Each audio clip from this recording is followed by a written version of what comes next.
Hi, this is Decentered Media, conversations about community-focused communications for positive social change. Morning, Rob Watson here, and it's Tuesday the 19th of July. It's the day when it's going to push into 39 degrees here in Leicester. So we're all looking forward to taking some time out, I think. Yesterday was about 37 degrees at its peak, and it was actually very quiet in the afternoon. I think people didn't go out unless they had to. We're not used to the heat here in the UK. It's an exception. The danger is it becomes the norm, but let's see how it goes. Anyway, what I want to talk about is the community media makers Zoom drop-in on Thursday evening, 6 p.m. each week. We get together online and we have a conversation about things that are related, matters, issues that are related to community media and how we think it's going to go in the future, what kind of things we need to anticipate, how we can work differently, and what we need to prepare for, both in terms of social change, media change, technology, attitudes, the state of society and what the forms of community media are that work well, and what works well in the past, what's been established, but what we need to maybe think about for the future. And I've been doing a bit of thinking, and I've written up a blog about this which is on the website, which is decentered.co.uk, about the what I've called it community media cultural literacies.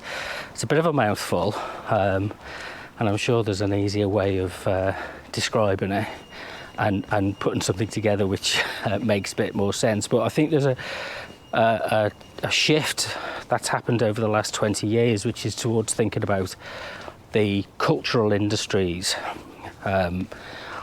which, as a former media production lecturer, I'm aware partly responsible for, but which I think is due for some pushback because it defines our sense of culture and civilization purely in terms of skills and artisan skills for the TV and technical skills for the TV industry or the film industry or the games industry.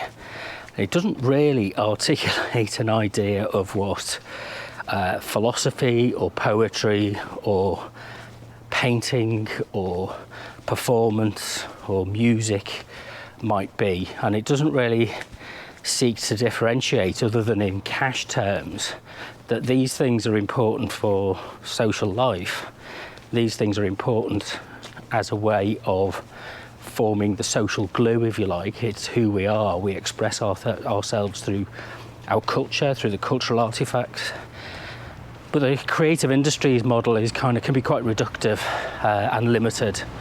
And the discussion I would like to see take place, and there are many people out there who do this kind of work, but it's connecting with people and it's having the confidence to kind of make the choice, if you like, is to look at things from a more creative aspect, to consider what aesthetic issues are, to consider how we might prepare for what kind of, use the word literacies. What are the intellectual competences? What do we need to be able to discuss? What do we need to be able to think about? What do we need to be able to experience?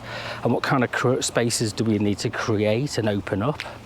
What kind of platforms do we need to experiment with that aren't covered in this creative industries framework at the moment, because it's, as I say, it can be reductive to entertainment, information. and connection, which are all very important, but they're not the only way of engaging with people and developing a sense of a cultural identity. So we have to think about things like cultural value. We have to think about things like a change and shift in consciousness. I was drawn recently to reading the work of what's his name? Sorry, brain freeze.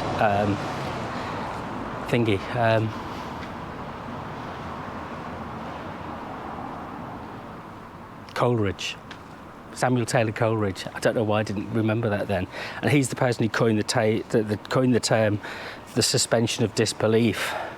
We live in a world where the definition, and I mean the verisimilitude of the image has become so great that there's little room for the imagination. We're just fed images. And I know this has always been a concern of people who look at modern mass media and the culture of reproduction and the photographic image, and there's a lot of discussion about this, but I think, have we reached the point where we need to keep reevaluating this, open up some other spaces, think about it in terms of those people who've not got an expressed voice, or broaden out those creative skills, that creative experience, and an alternative space for expression whereby we don't know what's going to come out of it. I think one of the problems with the cultural industry's approach is it's very much a case of working towards something that we already know, that we've already defined, and I'm just trying to think through ways in which we might articulate something which we don't know, and that we discover something in the process. So anyway, as ever, if you sign up on Patreon, go to patreon.com/decenteredmedia, or if you look at decentered.co.uk, or if you look at Twitter and Instagram at decenteredmedia, you'll get the details of where to sign up. You can do it from as little as £1 a month, although any contribution is valuable, and it just helps me to keep getting on with this work and putting time aside to do some thinking about these things, and hopefully foster some conversations and discussions that more people can join into. So I look forward to seeing you on our regular Thursday discussion. Visit decentered.co.uk or follow us on Instagram and Twitter at decenteredmedia.